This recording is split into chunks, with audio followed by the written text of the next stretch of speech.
안녕하세요. سلام بچه، امیدوارم که حالتون خوب باشه. امروز با بخش دوم از کی-درامای بسیار بسیار زیبا و نوستالژیک پسران برتر از گل در خدمتتونم. قسمت اولش رو هفته گذشته براتون آپلود کردم و امروز میریم بخش دوم رو با هم داشته باشیم. بریم که هم از زبان کره یاد بگیریم، هم خاطره زنده کنیم. بزن بریم.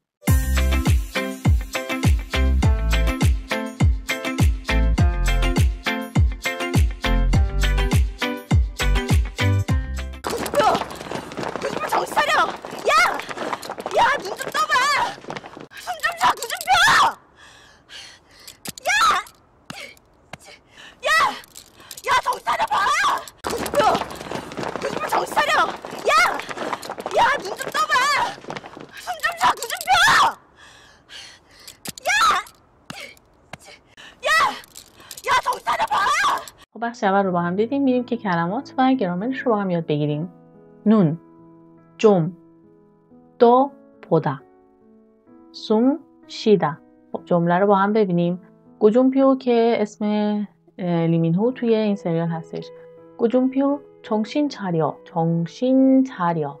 یعنی به خودت بیا. حواستو جمع کن. 눈 좀 떠봐. 눈 좀 떠봐. یعنی چشاتو باز کن. 떠보다 یعنی باز کردن. 좀 좀 쉬어. 좀 معنی لطفاً میده، معنی کمی هم میده، ولی اینجا معنی لطفاً میده. یعنی میگه که نفس بکش، لطفاً نفس بکش. دوباره اینجا تکرار کرده 정신 차려. خب چیزی که اینجا یاد گرفتیم 정신 차려. 눈 좀 떠봐. 숨 좀 쉬어. حواستو جمع کن، به خودت بیا، چشاتو باز کن و نفس بکش. خب بچه چیزی که اینجا اومده، این پودایی که آخرش میاد بچه در حالت کلی مثل یه حالت پیشنهاد دادن میمونه. مثلا میخوایم به یکی پیشنهاد بدیم که فرضاً پولگوگی رو حتما امتحان کنه. پولگوگی چون خوشمزه است میخوایم بهش بگیم حتما پولگوگی رو بخور.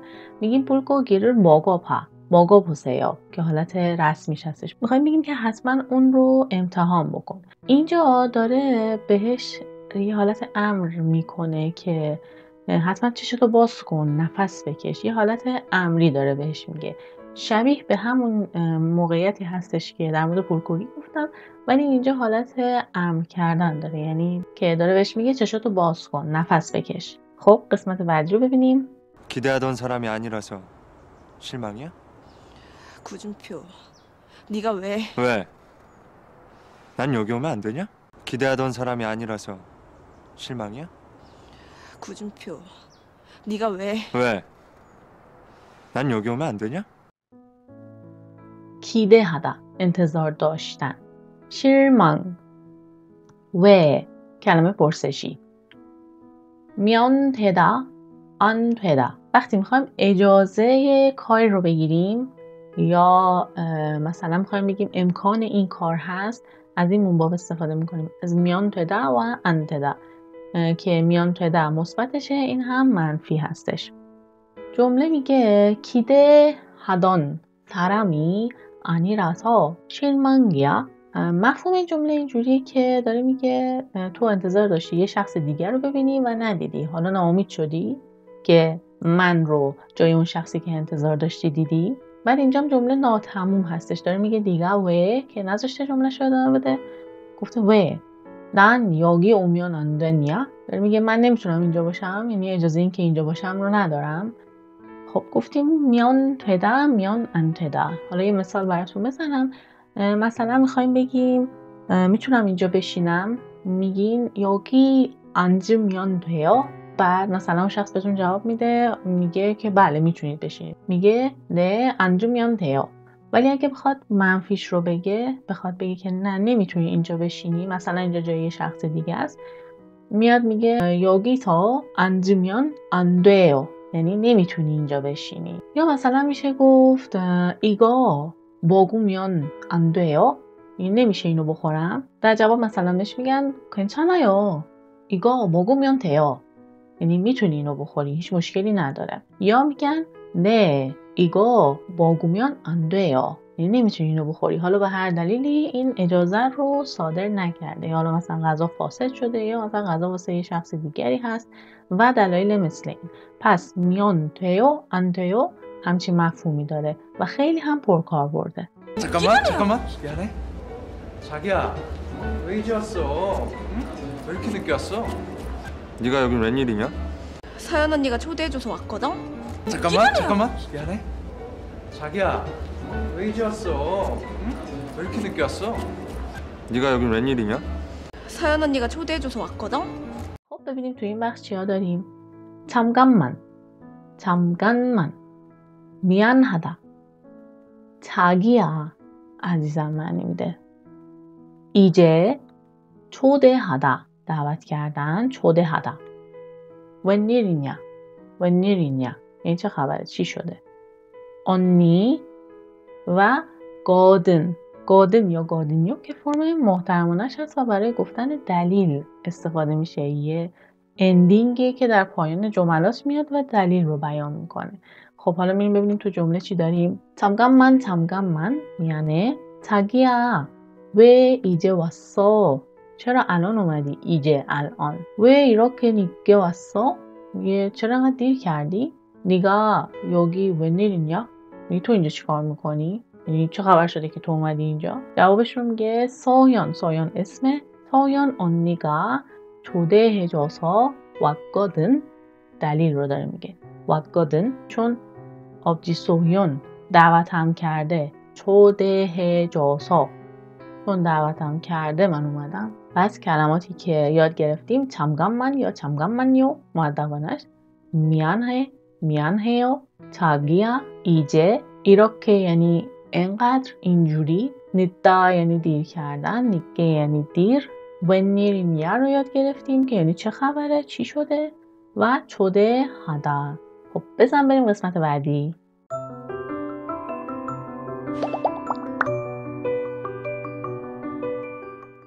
우린 따로 갈 데가 있어. 우리? 응. 이 녀석이랑 나. 우리도 드라이브 가려고. 가려고요. 서연 언니 안녕히 계세요. 우린 따로 갈 데가 있어. 우리? 응. 이 녀석이랑 나. 우리도 드라이브 가려고. 가려고요. 서연 언니 안녕히 계세요. 따로 이랑 여랑 که 문법 هستش. 이랑 여랑 توی درسای قبلیمون هم داشتیم.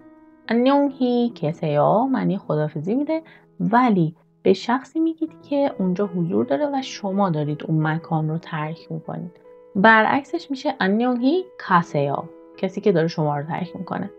ریاگویو وقتی قصد انجام کاری رو دارید از این منباب استفاده میکنید. منبابای دیگه هم هستن ولی یکی از منبابایی که شما برای گفتن قصد انجام کاری میتونید استفاده بکنید ریاگویو هستش. 우린 따로 갈 데가 있어. 우린 مخفف 우리는 هستش بچه ها. 따로 یعنی جداگانه که تو اسلاید قبلی داشتیم. 갈 데가 این ده بچه ها مکان رو نشون میده. 갈 데가 یعنی یه جایی واسه رفتن. میگه ما هم میخوایم یه جایی بریم. مفهوم کلی این جمله میشه ما هم داریم یه جایی میریم. جداگانه میخوایم یه جایی بریم. این 녀석이랑 نه.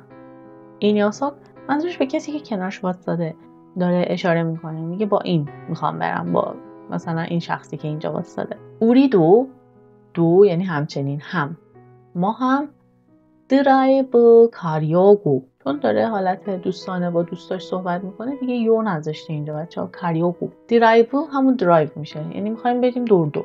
그럼 언니 안녕히 계세요 چون داره اون مکان رو ترک میکنه و اون شخصی که داره باش خداحافظی میکنه هنوز تو اون مکان حضور داره، از کسیو استفاده کرده. برای این منباب ریاگویو یه مثالی براتون بزنم. مثلا من قصد دارم که زبان کره یاد بگیرم. میگم که میخوام زبان کره یاد بگیرم. چجوری میگم؟ 한국어를 배우려고요. یعنی قصد دارم که یاد بگیرم. هدفم اینه که زبان کره رو یاد بگیرم. یا مثلا یه جمله دیگه 도서관에 가려고요. 책을 빌리려고요. قصد دارم برم کتابخونه و کتاب قرض بگیرم یا اونجا کتاب به امانت بگیرم. پس این دو نمونه واسه ریاگویو بودش که برای بیان نیت یا هدف انجام کاری از این منباب استفاده میشه. خب بریم بخش بعدی رو ببینیم. 내 손님이니까 신경 꺼주시죠. 내 집에 왔으니까 내 손님이기도 하지. 안 그래요, 아가씨? 친구입니다. 내 손님이니까 신경 꺼주시죠. 내 집에 왔으니까 내 손님이기도 하지. 안 그래요, 아가씨? 친구입니다. 손님. 신경 꺼주다. 신경 꺼주다. یعنی دخالت نکردن. داره به اون شخص میگه دخالت نکن. 아가씨. 아가씨. 친구. 집. کلمات پایه‌ای هستن بچه‌ها. خیلی به گوشتون خورده. 기도하다. همپوشانی نقش وضعیت. یعنی میخواد بگه که مثلا حالت اول هست، حالت دوم هم هست. از این منباب استفاده میشه. 기도하다. 으니까 یا 니까 هم برای گفتن دلیل به کار میره بچه‌ها که الان با هم مثالاش رو میبینیم. 내 손님이니까 신경 꺼주시죠. میگه چون دلیل رو داره میگه. چون مهمون منه میشه لطفاً دخالت نکنی. 내 집에 왔으니까 دوباره همین نیکا رو استفاده کرده. 내 손님이기도 하지. باز ببینید نیکا داره دلیل رو میگه. چون توی خونه من اومده، به خونه من اومده، پس 손님이기도، پس مهمون منم هست. ایگیدو داره میگه اگه مهمون تو هست مهمون منم هست. این منباب همچین معنی میده. 안 그래요 아가씨. بعد اونم اومده به حالت رسمی گفته ایمنیدا 친구입니다. میگه ما با هم دوست هستیم. نیکا رو بچه‌ها شما توی 2 قسمت دیدین. کاملا واضح بوده که داره دلیل چیزی رو میگه. اینجا گیدو هده رو داریم که یه مثال من براتون میزنم. 노래를 부르기도 해요. این جمله چه معنی میده؟ داره میگه من گاهی آواز هم میخونم. یعنی منظورش اینه که مثلا من شغل اصلی یه چیز دیگه است ولی بعضی اوقات آواز میخونم. یه مثال دیگه میشه مثلا 주말에는 운동을 하기도 해요. آخر هفته ها ورزش میکنم. یا میتونیم بگیم مثلا میخوایم بگیم یه شخصی هم مهربونه هم باهوشه.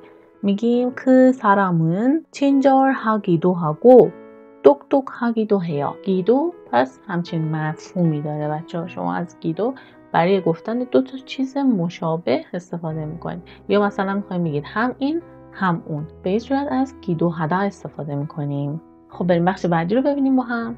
나 갈게. 어쨌든 고마웠어. 뭐? 안 들려. 고맙다고. 뭐? 나 갈게. 어쨌든 고마웠어. 뭐? 안 들려. 고맙다고. 뭐? 어쨌든 یعنی به هر حال. 들리다 شنیدن. 안 들리다 یعنی نشنیدن. 고맙다 을게요 یا نیر게요. این هم یه منباب دیگه واسه این که بگیم من یه کار رو میخوام انجام بدم، قصد انجام اون کار رو دارم.